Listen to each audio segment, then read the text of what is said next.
اعوذ باللہ من الشیطان الرجیم بسم اللہ الرحمن الرحیم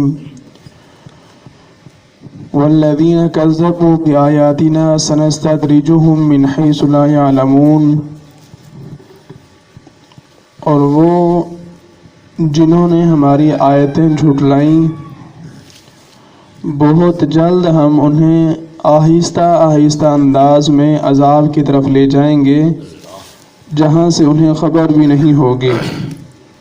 یعنی کہ ہم نے عذاب کی طرف لے جانا بہت جلد ہے، لیکن انداز بتدریج ہوگا، آہستہ آہستہ، تاکہ وہ توبہ بھی نہ کر سکیں اور وہ معافی بھی نہ مانگ سکیں، اور بتدریج جو ہے انہیں عذاب کی طرف لے جایا جائے گا تاکہ انہیں خبر بھی نہ ہو۔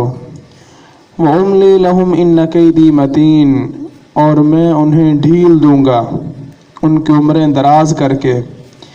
ان کیدی متین، بے شک میری تدبیر بہت پکی ہے اور پختہ ہے، اور میری گرفت بہت سخت ہے۔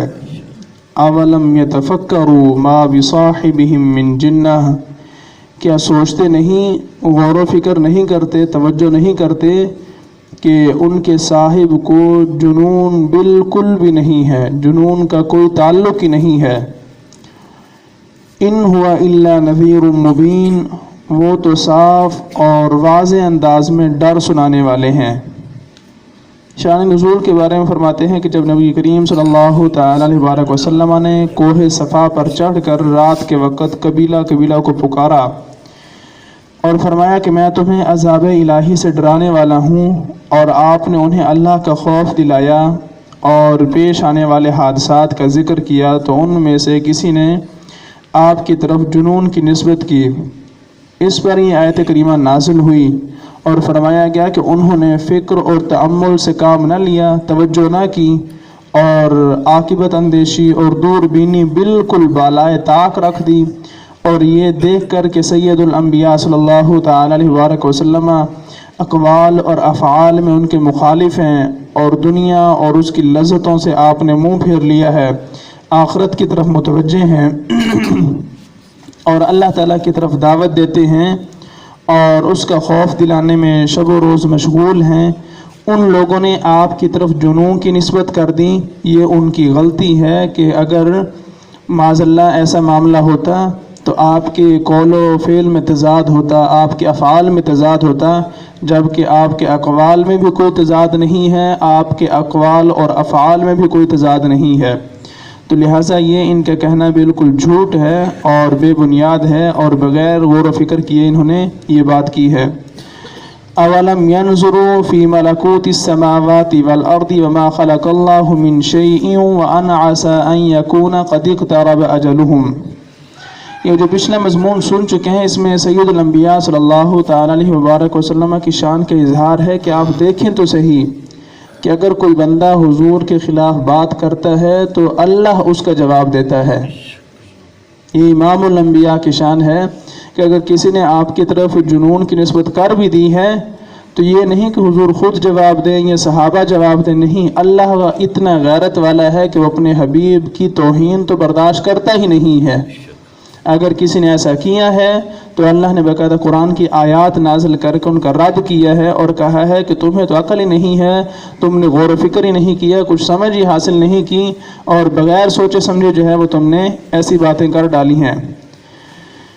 کیا انہوں نے نگاہ نہ کی آسمانوں اور زمین کی سلطنت میں، اور جو چیزیں اللہ نے بنائی ہیں ان کے اندر انہوں نے غور و فکر نہیں کیا، نگاہ نہیں دوڑائی، اور وہ کفر پر مر جائیں اور ہمیشہ کے لیے جہنمی ہو جائیں؟ ایسے حال میں عاقل پر ضروری ہے کہ وہ سوچے سمجھے، دلائل پر نظر کرے کہ اگر وہ کفر پر مر گیا تو وہ تو ہمیشہ ہمیشہ کے لیے جو ہے وہ برباد ہو جائے گا۔ تو اس وجہ سے انہیں چاہیے کہ یہ غور و فکر کریں، ان سب میں ان کی وحدانیت اور کمال حکمت اور قدرت کی روشن دلیلیں ہیں کہ اتنے بڑے آسمان قائم کیے ہیں اور زمین قائم کی ہے، اتنی بڑی سلطنت ہے، اور ان کے اندر اتنی مخلوقات ہیں، یہ ساری کی ساری اس کی وحدانیت اور کمال حکمت اور قدرت کی روشن دلیلیں ہیں کہ آسمان ہے تو بغیر سہارے کے اس کو قائم کیا ہوا ہے. پھر ایک نہیں کئی آسمان قائم کیے ہیں. زمین ہے تو اس کو پانی کے اوپر جو ہے وہ ٹکا دیے ہے اور ٹھہرا دیے ہیں. اور اس کے اندر مخلوقات وہ تو کئی اقسام کی ہیں. تو انہیں چاہیے کہ یہ اپنی آخرت کی فکر کریں اور اس جہان میں غور و فکر کریں اور اللہ رب العزت کو ہی وحدہ لا شریک مانیں اور اس کے نبی پر ایمان لائیں.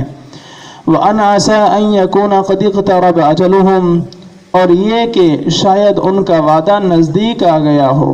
غور و فکر کریں کہ شاید ان کا معاملہ جو ہے وہ ختم ہونے والا ہے اور موت ان کے قریب آن پہنچی ہے. اور اگر یہ کفر پر ہی مر گئے تو یہ تو ساری زندگی جو ہے آئندہ کے لیے ہمیشہ کے لیے جہنم میں چلیں گے.